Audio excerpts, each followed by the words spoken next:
Halo, Assalamualaikum warahmatullahi wabarakatuh. Selamat pagi sahabat Indonesia. Kembali saya Doni Ardia nge-live. Lagi-lagi nge-live tentu saja di Nampol Ngobrol Asik Minggu Pagi Online. Pagi hari ini kita akan ngobrol dengan seorang yang sangat luar biasa, yaitu Mas Janu Wahyu Widodo dari Exalos Indonesia. Beliau adalah pembina sekaligus juga adalah Ketua Umum Exalos Indonesia. Pagi hari ini kita akan ngebahas seputar ular. Pada belakangan ini kita sering mendengar berita bahwa banyak pemukiman yang dimasuki oleh ular. Nah, pada musim hujan ini biasanya ular-ular pada keluar, ular-ular juga pada bertelur. Nah, kemudian masuk ke pemukiman. Kenapa sih ular sampai masuk ke pemukiman? Terus kemudian kalau ular masuk ke pemukiman, apa yang harus kita lakukan? Biasanya kalau kebanyakan yang saya tahu nih, kalau ketemu sama ular, bawaannya pengen ngegetok, pengen ngebunuh aja gitu. Nah, sementara seharusnya tidak seperti itu. Karena ular juga adalah bagian dari rantai makanan yang sangat penting dan juga sebagian dari ekosistem tentunya. Nah, sahabat Indonesia, kemudian juga bagaimana kalau kita ternyata ketemu ular, kemudian ini lagi nasibnya lagi nggak bagus nih, digigit ular, bagaimana sih penanganannya? Nah, nanti kita akan ngobrol-ngobrol dengan Mas Janu Wahyu Widodo dari Exalos Indonesia yang saat ini rupanya sedang dalam perjalanan menuju Merapi kalau tidak salah, untuk memberikan sumbangan semacam bantuan. Nah, ternyata Exalos Indonesia ini tidak hanya menangani masalah ular, tetapi juga menangani masalah-masalah sosial lainnya. Baiklah, sambil menunggu hubungan kita dengan Mas Janu Wahyu Widodo, saya juga menunggu teman-teman sahabat Indonesia lainnya untuk bergabung dengan kita. Tentu saja saya ucapkan Assalamualaikum warahmatullahi wabarakatuh dan selamat pagi sekali lagi. Mudah-mudahan Anda bersama keluarga berada dalam keadaan bahagia, sejahtera. Bagaimana kegiatan Anda hari Minggu ini, hari Minggu pagi ini? Mudah-mudahan semuanya berjalan lancar, mudah-mudahan semuanya berjalan dengan baik. Nah, rupanya Mas Janu Wahyu Widodo sudah bergabung dengan kita pagi hari ini. Dan jangan lupa juga nanti acara ini tentu ditayangkan lagi melalui IGTV Doni Hardia. Langsung saja kita bergabung dengan Mas Janu Wahyu Widodo untuk Indonesia. Saat ini sedang dalam perjalanan, tentu saja dalam kegiatan Exalos Indonesia. Nah, sudah mulai terhubung kita pagi hari ini. Wah, alhamdulillah. Alhamdulillah Pak. Nah ini baru Iya, berhenti nih. iya, baru berhenti. Oh, Ya, tadi di Mas, jalan kita. lagi di jalan. Ini di jalan dengan Oh. rombongan dari Exalos. Ya, tuh lihat. Jadi kita sama rombongan Exalos. Nah. Wih, rame. Selamat pagi teman-teman semua. Oke, ya. Mudah-mudahan misinya berjalan dengan lancar dan Amin, sukses amin. Iya. dan Masih ada di luar bermanfaat. juga. Udah di Oh luar. iya, banyak ya. Dan Banyak. mudah-mudahan bermanfaat bagi semuanya. Amin, amin, amin. Oke. Mas Wahyu ini sedang menuju, ini saya menyapanya dengan Mas Janu atau Mas Wahyu ya? Kan aja. Siapa aja Mas Janu, Kan oke. aja Pak. Iya. Oh iya. Oke, Mas Janu ini dalam perjalanan menuju kemana Mas Janu? Jadi gini, kita ada tugas memberikan bantuan sosial ke pengungsi Merapi, Pak, ceritanya. Jadi kebetulan kita cari waktu, kebetulan hari Minggu ini kan kita teman-teman ada waktu, terus untuk bantuan kita bisa salurkan setiap ya hari Minggu ini. Ini adalah tahap pertama. Oh, oke. Mas Janu, jadi yang saya tahu Exalos Indonesia ini kan adalah kelompoknya pencinta. Jadi Exalos itu adalah Exotic Animal Lovers Indonesia, gitu kan ya. Jadi pencinta hewan-hewan eksotik Indonesia lah, kurang lebihnya seperti itu ya. Selamat pagi juga untuk Mbak Tina sebelumnya yang sudah bergabung dengan kita. Nah, kemudian juga Mas Wahyu ini dalam rangka membantu pengungsi nih ceritanya. Jadi sebenarnya apa sih Exalos Indonesia itu dan apa saja kegiatannya gitu loh Mas? Oke. Jadi gini, Exalos Indonesia itu sebenarnya kan dia komunitas, sebuah komunitas atau organisasi yang kita ruang lingkupnya tidak hanya tentang animal atau mungkin tentang ular, tetapi kita juga sosial, kemudian memberikan bantuan edukasi dan juga bantuan rescue. Jadi memang luas sekali untuk kegiatan Exalos itu bukan cuman berhubungan dengan ular atau pelihara ular itu saja bukan, tetapi banyak kegiatan-kegiatan sosial khususnya ada hubungan dengan alam, dengan lingkungan, itu kita terjun seperti itu, Pak. Oh, oke. Nah, kemudian kalau boleh tahu itu Exalos Indonesia itu berdirinya tahun berapa sih, Mas? Untuk Exalos Indonesia berdiri 2016 ya, bulannya bulan Februari. Tapi untuk saya sendiri adalah Juli 2018. Saya bulan Juli 2018 saya baru bergabung. Ya, jadi Mas Janu justru bergabungnya belakangan. Pak, belakangan. Tetapi dulu memang belum Exalos Indonesia, Pak. Dulu masih Exalos Solo, jadi Exotic Animal Lover Solo. Kemudian setelah saya masuk menjadi Exalos Indonesia, saya rubah menjadi Indonesia karena apa? Karena saya berharap bahwa lingkup kita itu semakin luas sehingga manfaat yang bisa diberikan kepada masyarakat itu semakin luas. Seperti itu. Gitu. Berarti cikal bakalnya di Solo ya, Mas ya? Berarti ya. Awalnya atau cikal bakalnya organisasi ini dari Solo ya berarti ya? Agak macet Pak ya. Kenapa? Maklum di luar. Agak macet-macet. Ya. Oke. Mas Janu, gini, kemarin ini ketika saya memasang atau mempromosikan flyer acara atau ngobrol kita pagi hari ini sebenarnya banyak teman saya yang komplain sebenarnya. Katanya, kok sering amat sih ngobrol tentang ular, katanya gitu. Ngeri. Terus banyak yang ngomong gini, gue nggak bakalan nonton ya kalau lo ngomongin ular. Jadi, bagi sebagian besar orang, ular itu menakutkan. Iya. Ya kan? Terus kemudian sesuatu yang menjijikkan juga, mengerikan, dan segala macam gitu kan. Sebenarnya awalnya saya sendiri juga termasuk bagian dari itu gitu. Tapi saya pikir-pikir setelah saya buka FB, ketemu FB-nya Mas Jan, kemudian saya buka Instagram, ketemu Instagramnya Exalos Indonesia, saya pikir bodoh kalau saya merasa tidak menjauhi hal-hal seperti ini, karena ini kan kenyataannya ular itu adalah bagian dari rantai makanan, ekosistem yang terpenting juga gitu kan. Betul. Menurut saya kita harus mengenalnya, kita harus tahu. Apalagi ternyata setelah saya bergabung dengan kelompoknya Mas Janu di Facebook, Exalos Indonesia, kemudian di Instagram juga, yang saya tahu kalau misalnya orang digigit ular selama ini penanganannya adalah ada yang disedot macam-macam lah, gitulah. Ternyata dari situ saya banyak edukasi yang saya dapatkan dan akhirnya saya kayaknya ini bagus nih buat diobrolin agar masyarakat Indonesia tahu gitu Mas ya. Bukan hanya sekedar memusuhi, menganggap semua ular itu adalah berbisa, mematikan dan segala macamnya. Nah, itulah sebabnya saya mengundang Mas Janu untuk ngobrol pada pagi hari ini, dan terima kasih banyak Mas Janu sudah mempersiapkan diri, menyediakan waktu untuk itu. Nah, sekarang saya mau mengajukan pertanyaan pertama nih Mas, gitu loh. Sebenarnya jenis ular di Indonesia itu apa aja? Banyak nggak atau seperti apa? Banyak. Jadi gini ya, untuk Exalos Indonesia itu hadir, itu adalah untuk merubah paradigma masyarakat. Jadi selama itu menganggap semua ular itu berbahaya, semua ular berbisa. Nah, jadi setiap ada ular masuk ke rumah, bunuh. Itu adalah solusi bagi masyarakat awam. Ya, ular masuk bunuh.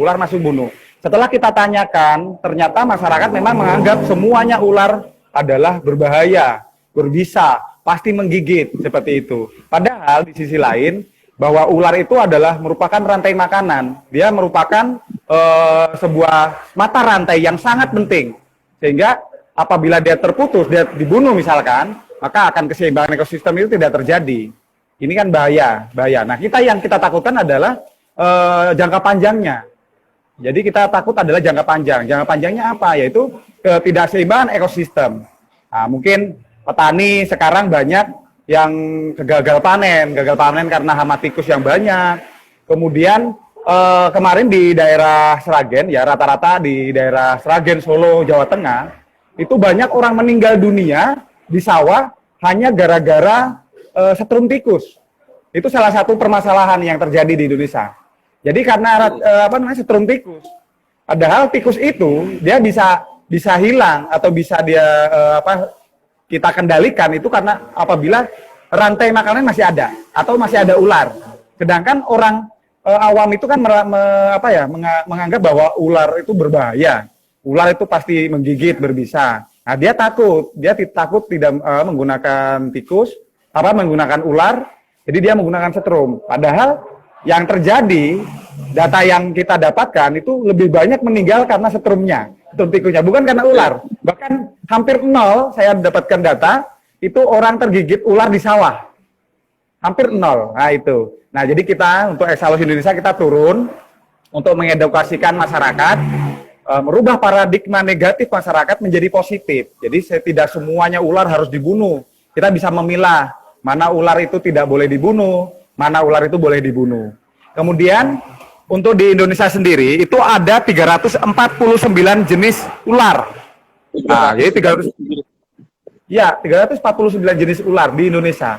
Dan itu hanya 77 jenis yang dia berbisa mematikan atau berbisa berbahaya.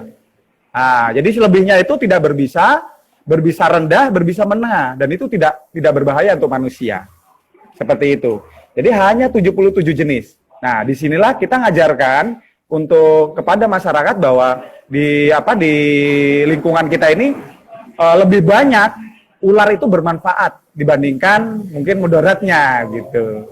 Adapun untuk ular itu sendiri sebenarnya kan sekalipun dia mungkin berbisa ya, mungkin kobra kah atau mungkin viper, itu dia tidak asal menggigit sebenarnya, tidak langsung dapat ketemu orang gigit, tidak seperti itu.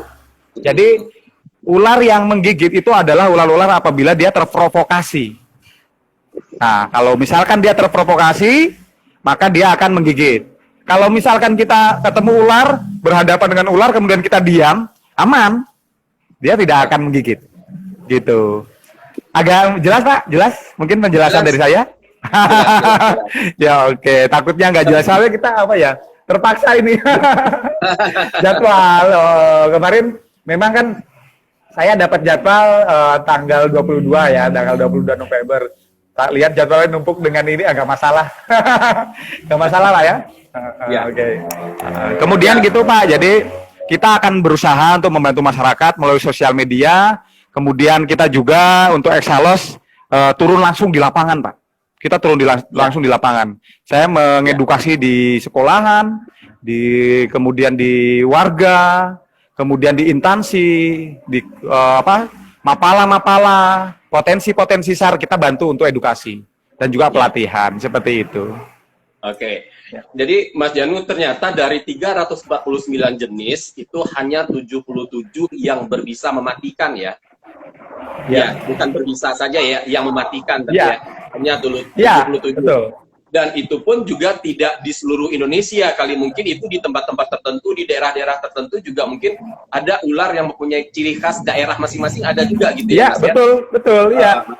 Endemik lah. Jadi di lokasi ini mungkin ada ular viper jenis ini, di lokasi sana tidak ada. Contohnya jenis viper saja di wilayah Indonesia Timur itu tidak ada.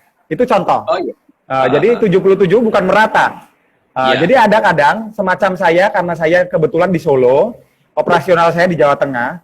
Untuk daerah wilayah Jawa Tengah itu kurang lebih hanya sekitar 8 sampai 10 jenis saja yang berbisa tinggi. Nah, selebihnya aman.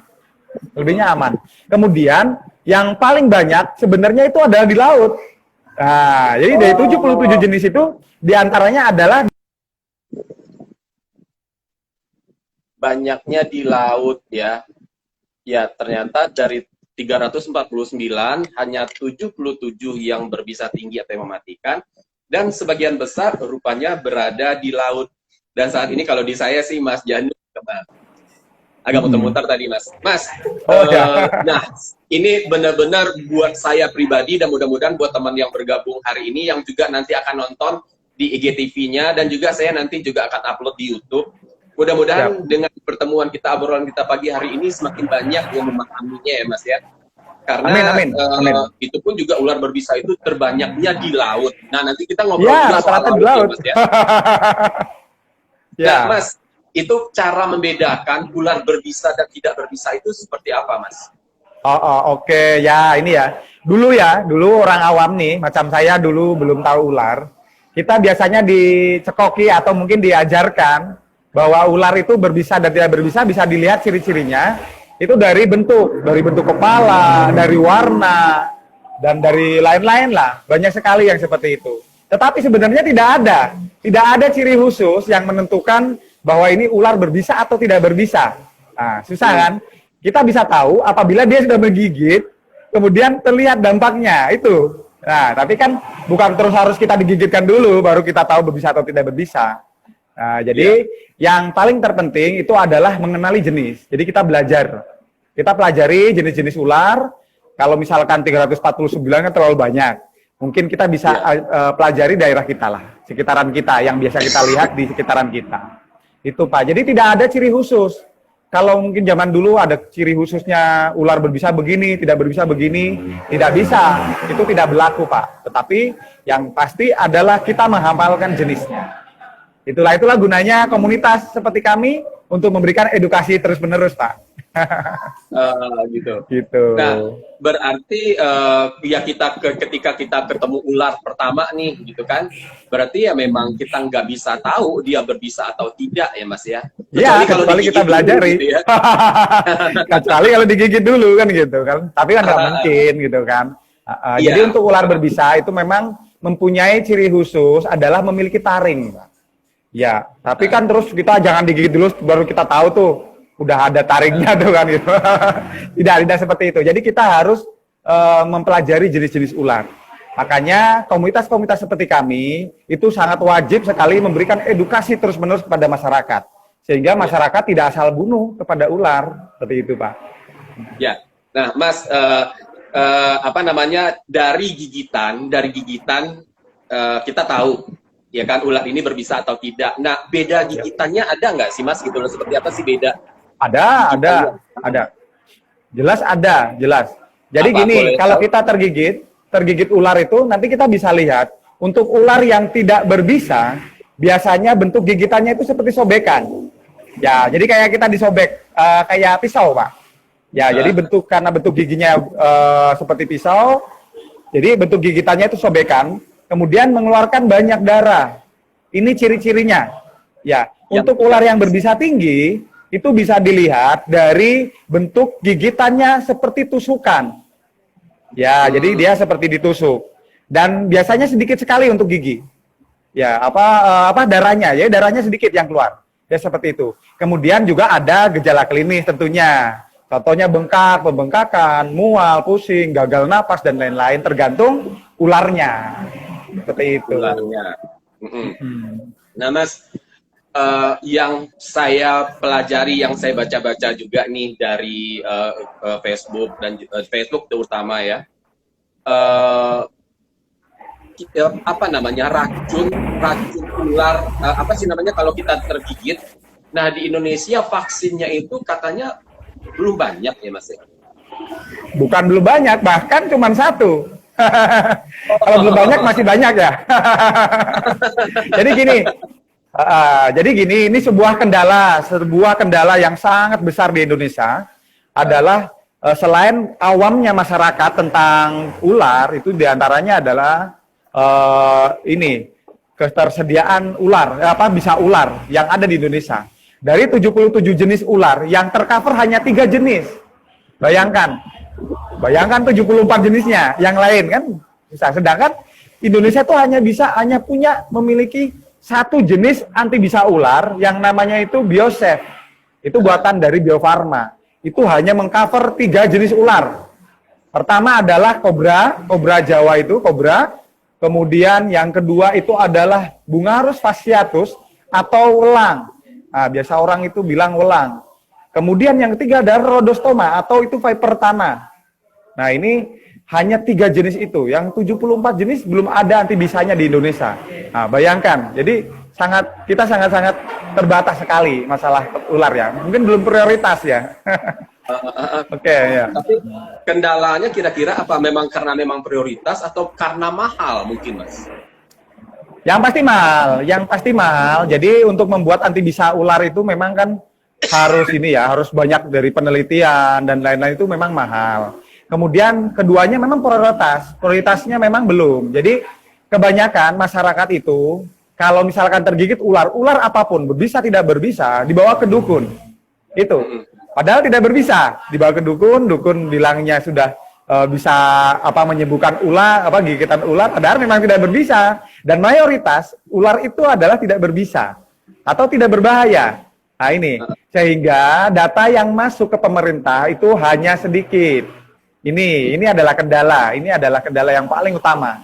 Jadi untuk di Indonesia ini untuk masalah gigitan ular belum prioritas. Itu yang kita sayangkan. Ya. Oke.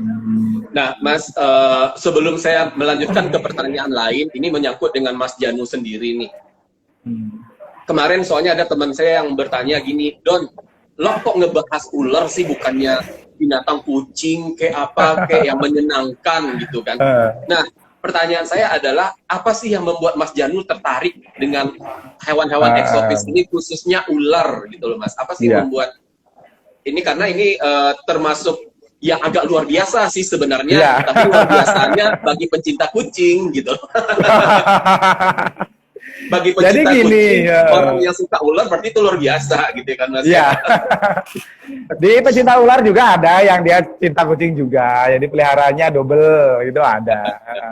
Jadi gini, memang saya kan hobi berpetualang, kebetulan saya tentara ya. Hobi berpetualang, kemudian saya sering sekali melihat ular. Kemudian timbul rasa suka. Jadi hobi lah, istilahnya hobi. Tetapi saya ingin mengolah hobi saya itu menjadi sesuatu yang bermanfaat. Sehingga saya mempelajari.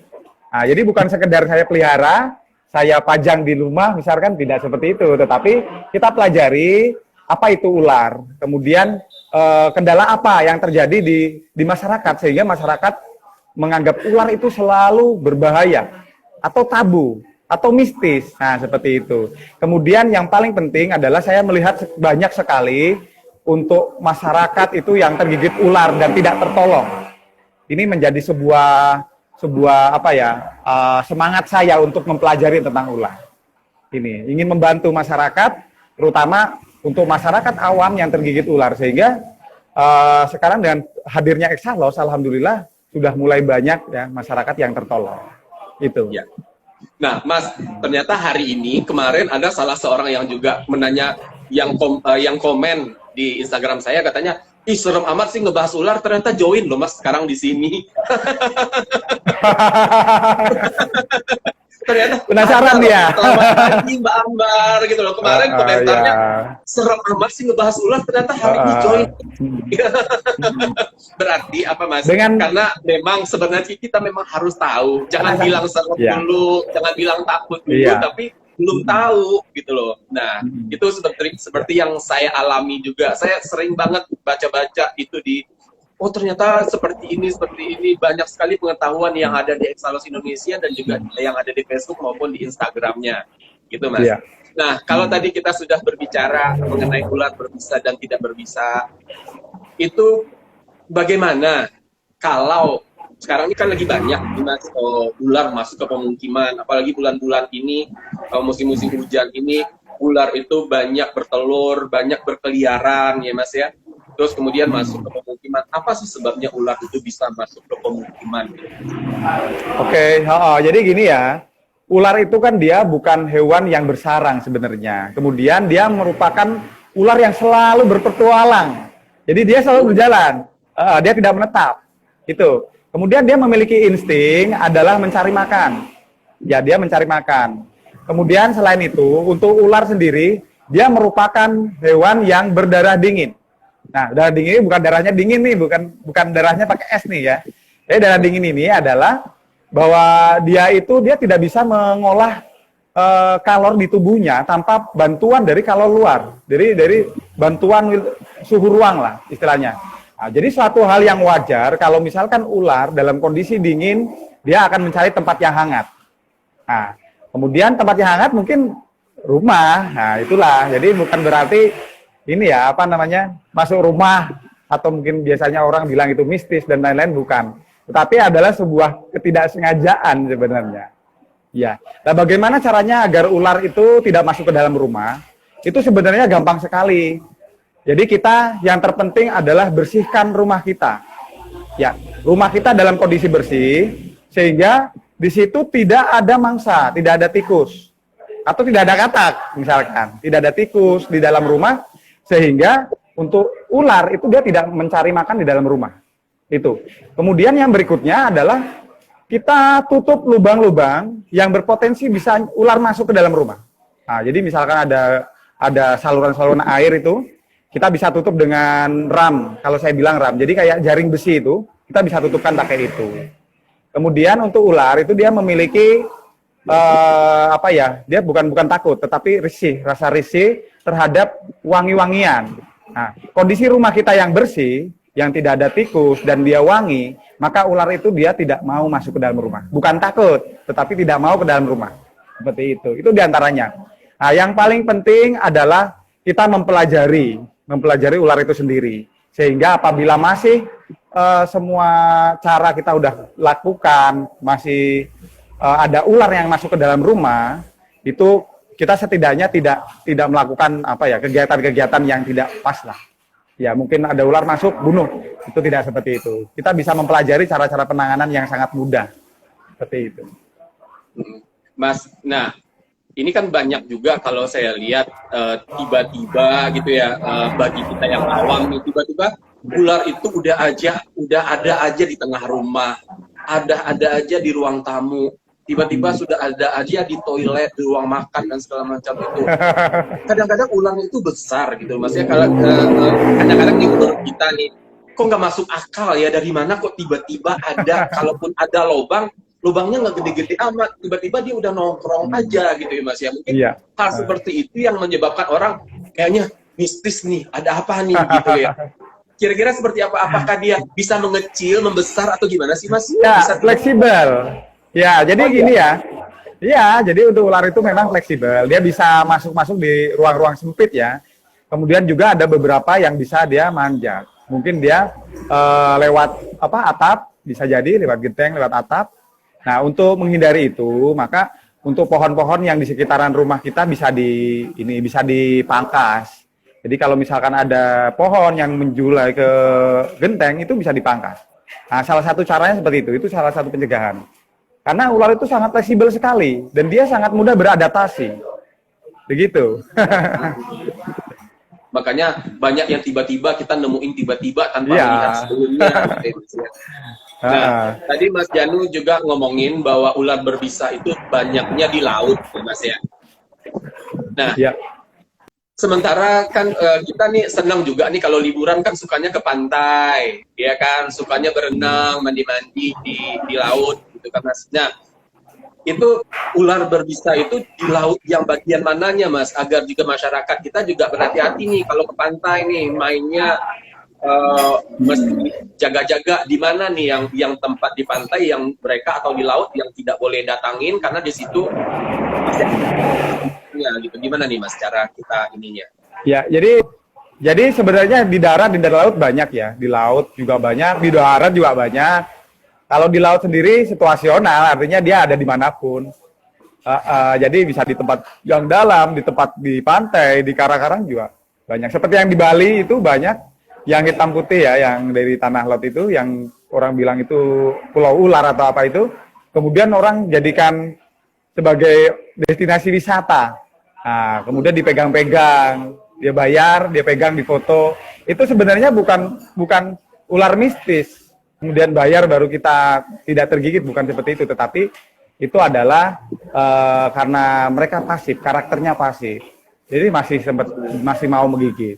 Jadi rata-rata untuk ular di laut itu dia pasif, termasuk mayoritas ular yang ada di darat itu juga apabila dia berbisa, salah satunya adalah pasif. rata-rata pasif dan tidak langsung menggigit. Kalau kita tidak provokasi, sebenarnya aman, sangat aman. Oh gitu. Oh jadi ya bagaimana? Jadi tergantung bagaimana kita menghadapinya ya Mas ya. Iya, jangan panik lah yang pasti. Yang penting jangan Iya, panik. yang penting jangan panik. Iya, kalau kita Oke. panik, kita memprovokasi otomatis malahan berbahaya. Malahan dia akan merasa diprovokasi, merasa diserang, dia akan mempertahankan diri. Gitu. Oke. Yang penting Nah. itu kita pelajari yang penting. Ya. Ya, selamat pagi dan terima kasih untuk teman-teman yang sudah bergabung, Sahabat Indonesia yang sudah bergabung pagi hari ini di acara ngobrol kita, Nampol tentunya. Kita berbicara tentang Snake Rescue Education. Kita berbicara mengenai ular pagi hari ini. Bagi Sahabat Indonesia yang ingin bertanya, silakan ajukan pertanyaannya di kolom komentar. Nah, Mas Janu, kalau misalnya nih, ularnya ternyata udah ada di hadapan kita, sudah ada di teras rumah, atau tiba-tiba ketemunya di kamar mandi. Bagaimana sih Mas caranya? Ya kan, tadi kita sudah sepakat bahwa ular itu adalah bagian terpenting dari rantai makanan dan juga ekosistem, jadi jangan dibunuh. Nah, bagaimana kita memperlakukan ular kalau kita bertemu ular, khususnya di rumah dulu nih? Ya, yang penting jangan panik, itu dulu. Yang terpenting adalah jangan panik. Kemudian yang paling simpel adalah telepon tim rescue. Paling simpel. Ya, kebetulan untuk Exalo sendiri kan kita tersebar ya di Indonesia. Alhamdulillah saya udah punya ratusan partisipan, ratusan snake rescue. Jadi insya Allah kita akan siap membantu masyarakat. Tetapi kadang-kala kan kita tidak tahu informasi tentang itu. Ya, masyarakat sendiri tidak tahu informasi tentang itu. Yang terpenting adalah tidak panik. Kita bisa menggunakan alat-alat yang ada di dalam rumah. Nah, mungkin dengan sapu, dengan ember misalkan kita tutupkan, kemudian bisa telepon tim rescue atau damkar misalkan seperti itu, atau mungkin ada beberapa cara, ada beberapa teknik, cuman mungkin ada di video saya sih di fanspage Exalos Indonesia, mungkin bisa dilihat. Kebetulan saya tidak memungkinkan kalau di sini praktek, iya. Intinya tidak panik, iya. Intinya adalah tidak panik. Nah, kemudian beberapa jenis ular di antaranya adalah kobra sendiri. Apabila kita dekat dengan kita katakan adalah tahu-tahu di hadapan kita, kan begitu. Jadi tahu-tahu kita kaget di hadapan kita udah ada kobra mungkin berdiri. Apa yang kita lakukan? Maka yang kita lakukan adalah melakukan stop atau silent thinking, observasi and prepare. Atau bahasa awamnya diam gitu aja, diam di tempat mematung gitu. Tapi untuk untuk lebih pahamnya adalah stop itu, silent itu adalah diam. Kemudian thinking adalah berpikir positif. Itu sangat penting, berpikir positif. Jadi jangan panik, jangan berpikiran aneh-aneh dan bukan masalah karena ularnya berbahaya, malah kita sendiri membuat kita bahaya. Kemudian observasi. Observasi itu adalah melihat sekitaran kita. Jangan sampai mungkin kondisi kita yang tidak aman, bukan karena ular, kemudian kita panik, di belakang kita mungkin jalan contohnya, kemudian kita tertabrak motor, atau mungkin di belakang kita itu jurang misalkan pas kita di gunung, kemudian kita panik kita malah masuk jurang. Nah, yang terakhir prepare itu adalah persiapan apa yang akan kita lakukan apabila kita melihat ular, apakah kita setelah berdiam, setelah berpikir positif, kemudian kita akan mundur perlahan, atau akan memindahkannya misalkan di dalam rumah. Nah, apa yang kita butuhkan? Kita prepare adalah lihat ada alat apa yang ada di sekitar kita. Seperti itu. Jadi intinya pertama adalah tidak panik, itu dulu. Tidak panik, cari informasi tentang snake rescue. Iya, jadi bisa langsung cari informasi. Kalau bingung, cari fanspage-nya Exalos Indonesia atau IG-nya Exalos Indonesia. Nanti ada nomor saya akan share di grup-grup saya. Itu nanti akan ada bantuan seperti itu. Oke. Nah, jadi sahabat Indonesia yang ingin mengetahui kemana harus meminta pertolongan apabila kita bertemu dengan ular, khususnya yang ada di rumah, ya bisa nanti mengunjungi Instagramnya Exalos Indonesia atau fanspage Exalos Indonesia, tentu saja. Ya, nanti bisa lihat nomor WA saya atau mungkin damkar, atau kalau tidak komunitas-komunitas terdekat. Ya, kan komunitas di tiap wilayah ada ya. Oke. Nah, Mas, gini, tadi kan kita ular itu kan ada yang beracun, ada yang berbisa ya, Mas ya. Ada yang beracun dan berbisa, gitu ya.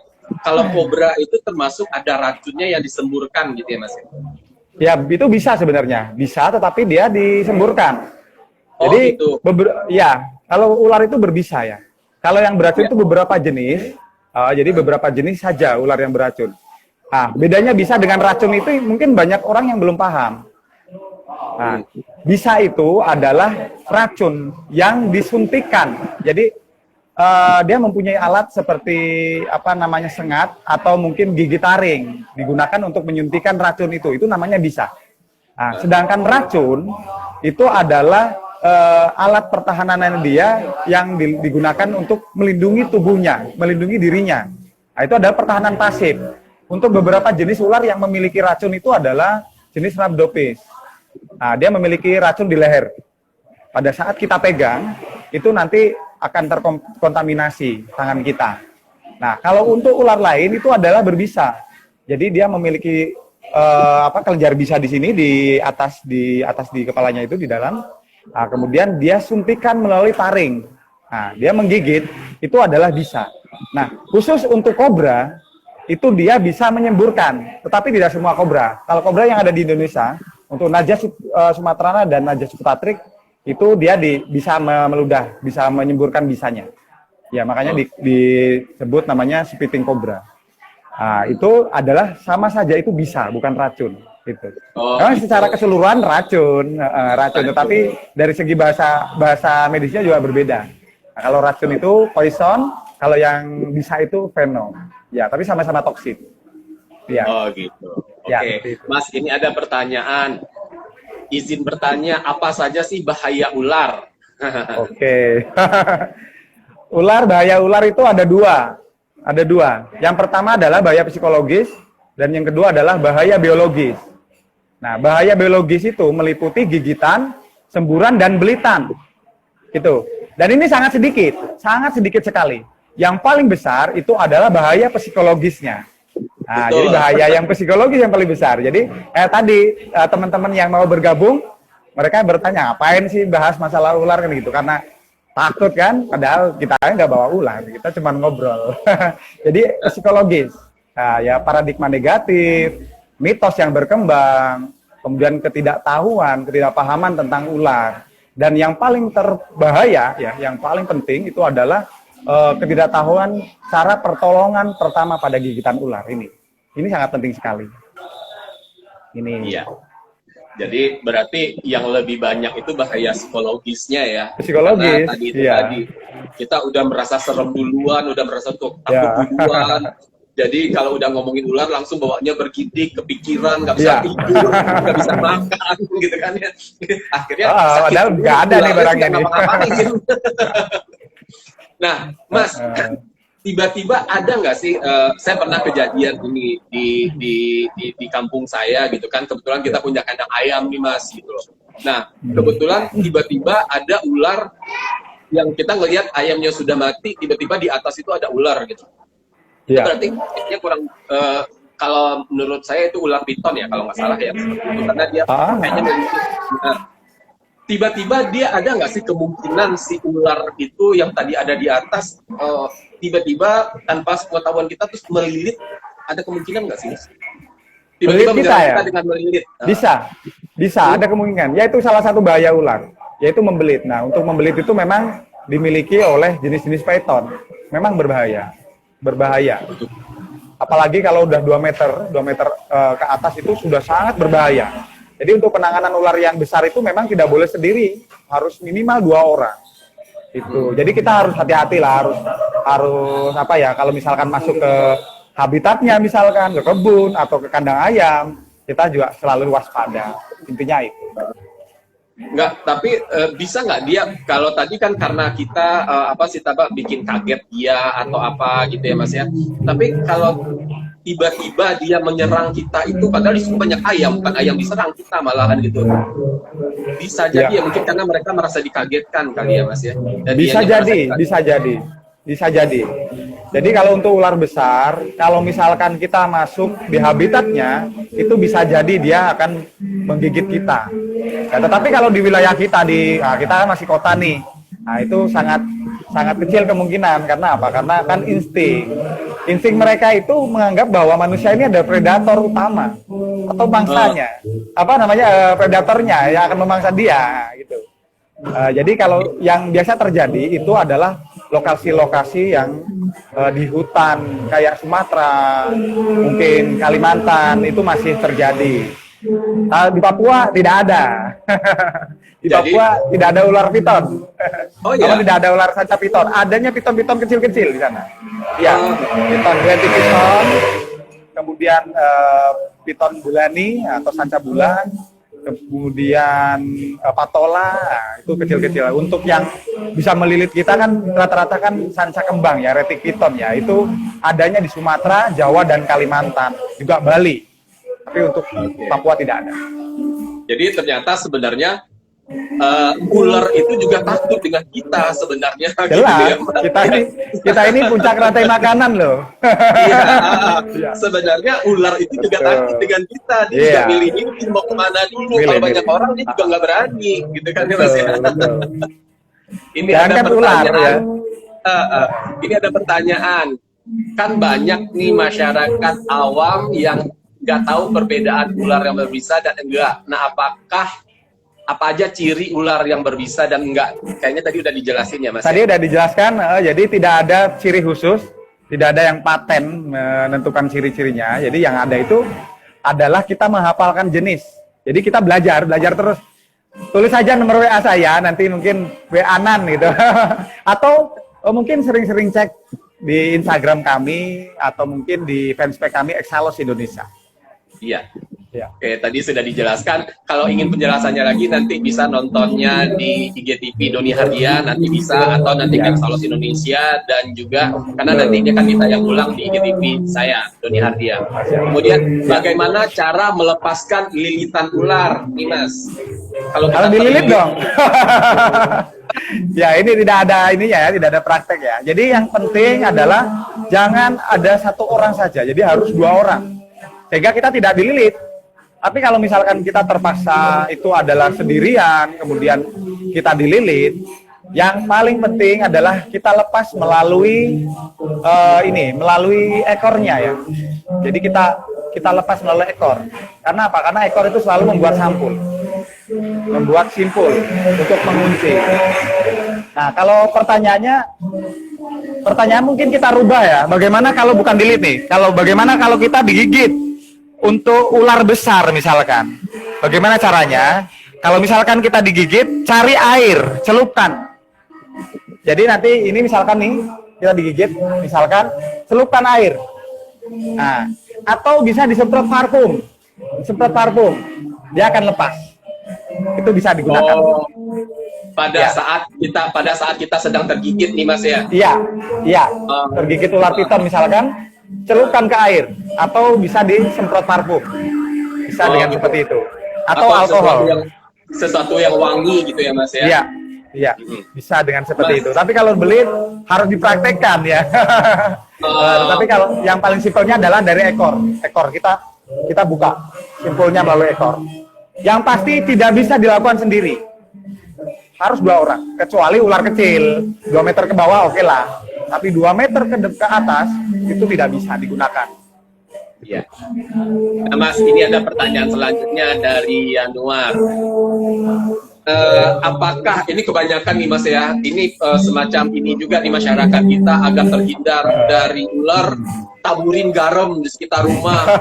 Kalau misalnya lagi pada camping nih, taburin garam di sekitar tenda. Nah, ini apakah takut dengan garam? Pertanyaannya. Iya. Ya, dulu kita waktu masih kecil, masih SMA gitu, kita sering kemah ya, pramuka ya. Kita taburi garam banyak-banyak tuh di samping ini tenda kita ya. Bahkan sampai jadi tentara ini, saya pernah tugas di Aceh dulu, sama. Saya taburin juga itu dulu. Jadi untuk ular itu dia takut dengan garam ya. Nah, hewan-hewan yang takut dengan garam adalah hewan-hewan yang apabila terkena garam itu akan melalui proses atau terjadi proses osmosis atau dia meleleh.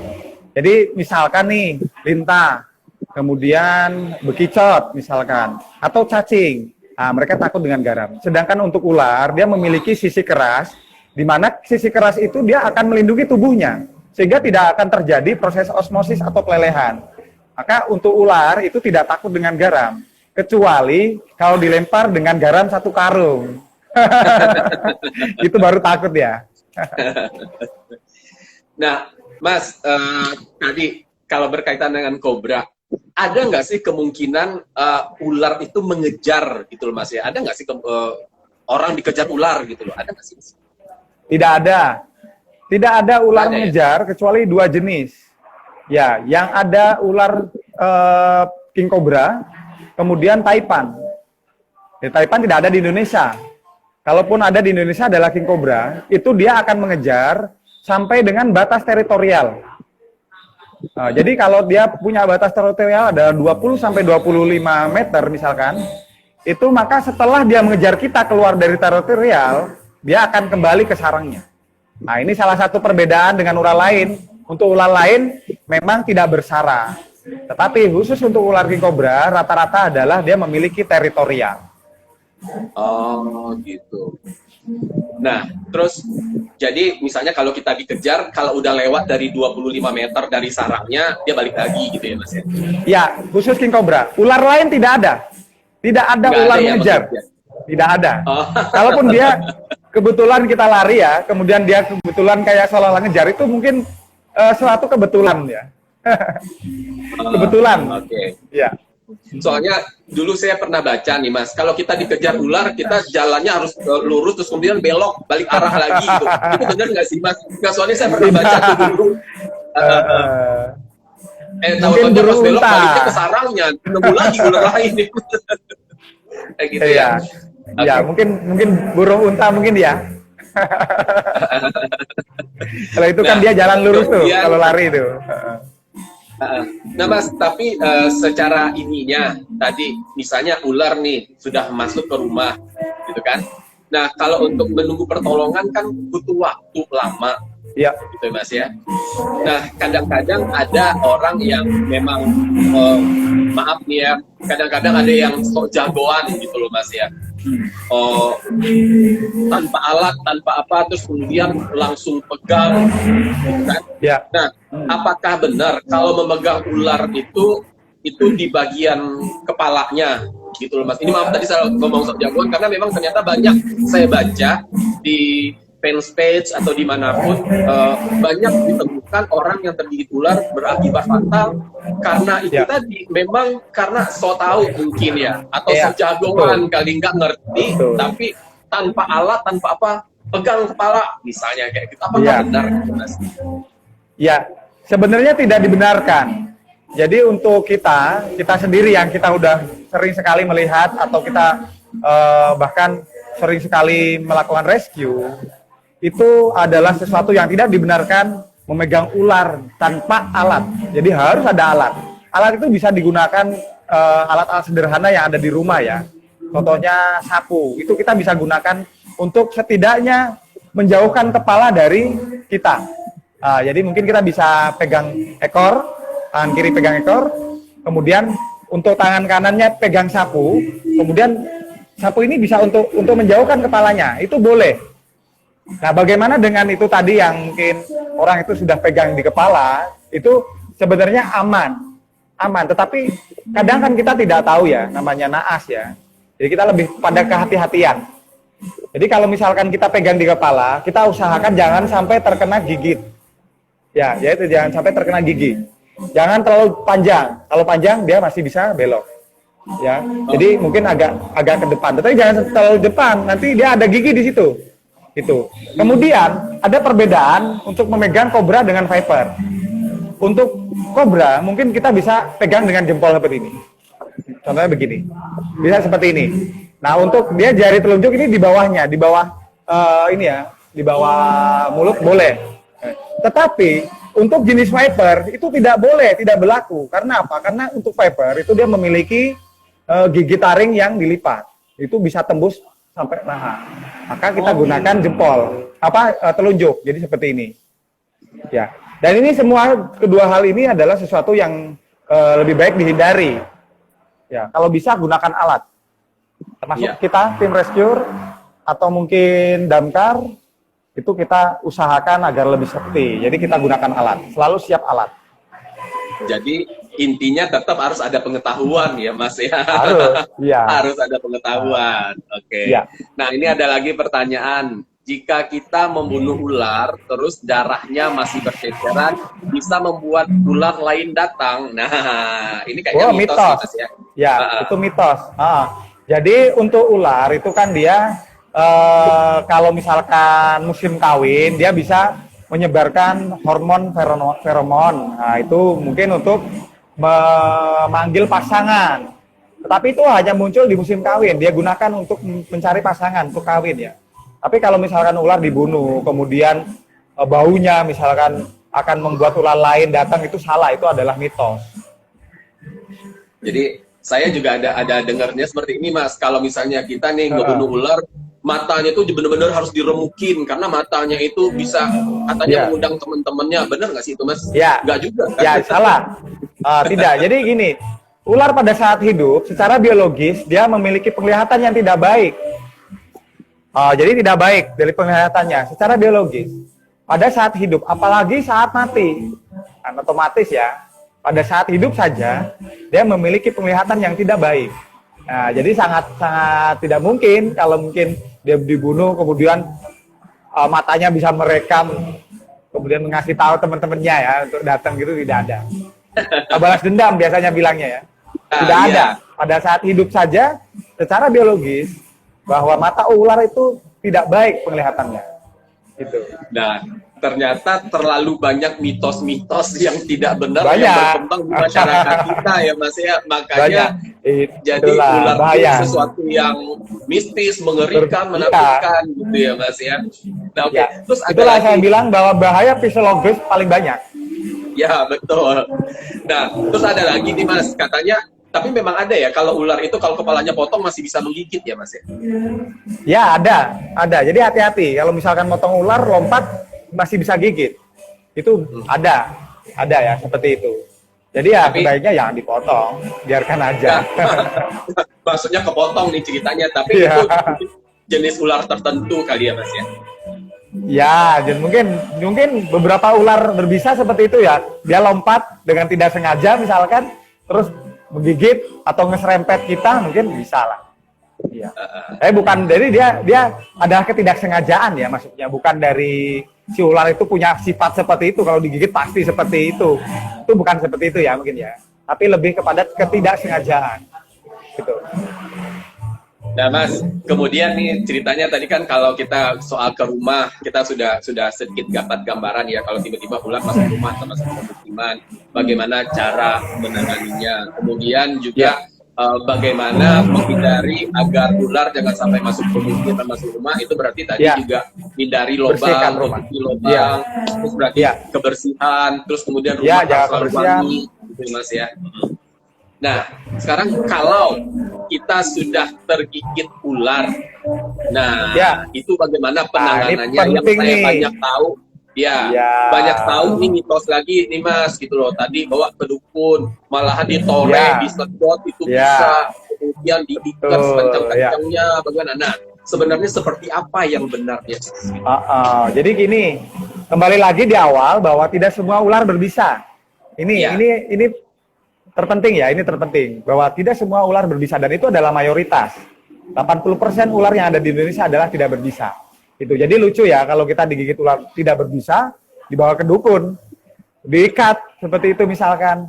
Nah, bahkan berbahaya, ular tidak berbisa, kita digigit, kita ikat kencang, akhirnya terjadi mati jaringan malah diamputasi. Kan gitu. Jadi yang paling penting adalah mengenali jenis ular dulu. Nah, kemudian ular itu kan bisa dilihat berbisa atau tidak berbisa, itu adalah dari gigitan. Tadi kita sudah jelaskan bahwa gigitan ular berbisa, dia akan menimbulkan luka robek. Sedangkan untuk yang berbisa, itu lukanya tusuk. Kemudian untuk ular yang berbisa, itu ada gejala klinis yang timbul, seperti mual, muntah, bengkak, dan lain-lain. Nah, bagaimana kalau misalkan kita tergigit? Kan gitu pertanyaannya. Ini sangat-sangat banyak pertanyaan yang seperti ini.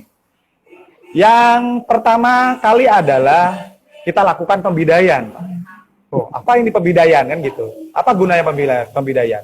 Pembidaian ini adalah untuk meyakinkan daerah atau wilayah lokasi gigitan kita itu tidak bergerak. Nah, kenapa tidak bergerak? Karena sebenarnya yang sekarang ini sudah dipelajari, sudah diteliti bahwa bisa ular itu dia mengalir bukan melalui darah, tetapi melalui kelenjar getah bening. Nah, sedangkan kelenjar getah bening itu sendiri itu akan menyebar karena kontraksi otot, Pak. Itu yang terpenting.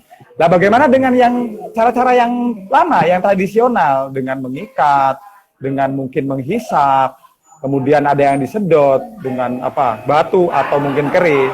Nah, mungkin mereka masih menganggap bahwa bisa ular itu adalah mengalir melalui darah, tetapi itu sudah dipatahkan dengan penelitian-penelitian dan itu sudah sudah dimunculkan, dirumuskan dengan guideline WHO 2016 bahwa bisa ular itu dia akan mengalir melalui kelenjar getah bening. Nah, sedangkan kelenjar getah bening itu dia itu akan mengalir apabila kita terjadi kontraksi otot. Nah, untuk memastikan dia tidak mengalir, maka dilakukanlah imobilisasi, yaitu pembidaian. Pembidaian ini bisa kita gunakan dengan alat-alat seadanya yang ada di lokasi kita, di rumah. Atau mungkin pas kita kondisinya di hutan, itu kita bisa menggunakan alat-alat di sekitar kita. Pokoknya prinsipnya adalah jangan terlalu banyak bergerak. Itu. Nah, setelah diimobilisasi, kemudian kita lakukan identifikasi. Nah, identifikasi itu bisa dilihat dari jenis ularnya. Contohnya, tadi ularnya itu jenisnya, ciri-cirinya hitam putih misalkan, atau hijau, ekor merah misalkan, atau tadi jelas yakin adalah kobra. Nah, bisa seperti itu berarti kan jelas. Nah, kalau misalkan tidak jelas, kita tidak lihat misalkan apakah ularnya menggigit terus pergi atau misalkan malam, maka kita bisa lihat itu dari bentuk gigitannya tadi. Jadi bentuk gigitannya apakah tusukan ataukah sobekan. Nah, setelah itu kita bisa lihat dari gejala klinis yang timbul. Kalau misalkan tidak terjadi apa-apa, maka itu kesimpulannya ular yang tidak berbisa. Imobilisasi bisa kita lepas. Nah, kalau misalkan ternyata itu adalah ular yang berbisa, maka segera lakukan adalah mobilisasi cepat atau segera dibawa ke pelayanan kesehatan. Itu. Jadi yang terpenting adalah kita lakukan imobilisasi sehingga untuk bisa ular itu tidak menyebar. Seperti itu aja. Nah, Mas, tapi tadi kita kembali lagi, kalaupun kita sudah bawa nih, misalnya ke puskesmas atau rumah sakit, sementara tadi di Indonesia cuma baru ada satu nih, gitu kan? Apakah itu bisa tertangani juga, Mas? Ya, tertangani pasti. Jadi begini, untuk ular yang berbisa, itu dia tidak perlu diberikan antibisa apabila masih dalam fase lokal. Jadi kalau dia belum ada menunjukkan tanda-tanda sistemik, belum ada kayak bungkak yang drastis, pendarahan yang banyak, kegagalan napas, itu berarti dia masih ada di fase lokal. Nah, dalam fase lokal ini, itu dia tidak membutuhkan antibisa. Nah, ini adalah solusi. Di Indonesia kan hanya ada satu tuh antibisa. Nah, maka solusinya upayakan kalau tergigit ular berbisa adalah pertahankan untuk bisa ular tetap di fase lokal. Caranya bagaimana? Dengan imobilisasi. Ini penting sekali. Oke. Nah, Mas, ada kemungkinan nggak sih ular itu gigit sana gigit sini gitu, Mas? Saking marahnya Gimana? gitu loh. Udah gigit, Ada. Gigit paha kiri, gigit paha kanan, terus gigit jempol. Ada. Saya pernah rescue itu kebetulan sekali adalah mendadak ya, tidak membawa alat. Saya ditelepon orang, kemudian rescue, tapi ular tidak berbisa tentunya. Ya, saya ambil pakai tangan, dia gigit kemana-mana. Tapi bisa, aman. Ya, makanya penting sekali untuk mengetahui jenis. Oke. Ya. Nah, baiklah Mas, karena Mas Janu juga masih harus melakukan perjalanan untuk memberikan bantuan. Ternyata luar biasa sekali ini pembicaraan kita, obrolan kita pagi hari ini. Semakin mudah-mudahan memberikan pengetahuan kepada masyarakat banyak bahwa ular itu juga penting. Ular itu bukan musuh manusia. Dan yang perlu diketahui bahwa ternyata dari sekian banyak ular, 349 ular yang ada di Indonesia, yang Hanya beracun 77 mematikan itu hanya 77 Ya. dan Ya. tidak semua, tidak merata pula gitu kan Mas Ya, ya. ya, tidak Kemudian semuanya di tadi, darat pula. dan tidak semua di daerah Indonesia dan juga tidak semuanya di darat, kebanyakan malah di laut tadi kata Mas Janu. Ya. Nah, Mas, Ya. ini karena Mas Janu harus melakukan perjalanan, sekali lagi saya Siap. mengucapkan terima kasih banyak. Siap. Mudah-mudahan ini bermanfaat bagi kita Amin. semua Amin. dan khususnya Amin. bagi masyarakat yang tadi sangat Amin. anti dengan ular atau tadi yang udah sakit duluan gara-gara mikirin ular gitu ya Mas ya. Ya. Sementara ularnya nggak ngapa-ngapain, nggak kenapa-kenapa gitu ya Mas. Ya. Nah, Oke. dan yang pasti obrolan kita ini nanti bisa disaksikan lagi di IGTV saya dan IGTV ya. Kemudian juga nanti saya akan upload di YouTube, tentu saja YouTube Siap. Dunia Ya, Dia. terima kasih. Kemudian Ya. juga untuk menambah pengetahuan, kunjungilah Instagram Exalos Indonesia dan juga fanpage di Facebooknya Exalos Indonesia tentunya. Nah, ini ada komentar kurang banyak waktunya, padahal informasinya sangat dibutuhkan. Nah, mudah-mudahan mudah-mudahan kita ada waktu lain, Mas Janu juga Amin. teman-teman dari Amin. Exalos Indonesia punya waktu lain, kita akan membahas lagi, kita akan ngobrol lagi seputar ular Indonesia tentunya ya Mas ya. Sekali lagi terima kasih banyak dan terima kasih juga Terima kasih sahabat banyak. Indonesia yang sudah bergabung hari ini. Sukses untuk Mas Janu dan juga sukses untuk Exalos Indonesia. Amin. Selamat Amin. Terima siang. kasih banyak. Selamat Ya. siang. Wassalamualaikum warahmatullahi wabarakatuh. Sampai jumpa lagi ya Mas ya. Terima kasih. Terima kasih. Ya, terima kasih ya Mas. Ya, oke, sahabat Indonesia, itulah tadi obrolan kita dengan Mas Janu Wahyu Widodo, pembina Exalos Indonesia dan juga Ketua Umum Exalos Indonesia. Mudah-mudahan obrolan kita pada pagi menjelang siang ini bermanfaat dan kita lebih mengenal ular Indonesia. Ternyata ular itu sebenarnya tidak semuanya membahayakan. Nanti adain lagi ya Bang? Ya, insya Allah nanti akan diadakan dan mudah-mudahan bermanfaat bagi kita semua. Yang penting adalah pengetahuan kita adalah bahwa ular itu juga bermanfaat bagi rantai makanan dan ekosistem keberlangsungan hidup kita juga gitu.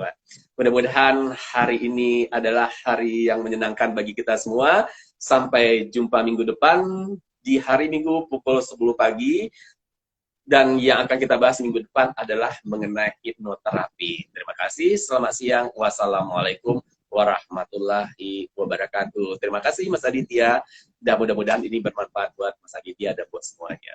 Assalamualaikum warahmatullahi wabarakatuh. Saya Doni Hardiah. Pamit undur diri.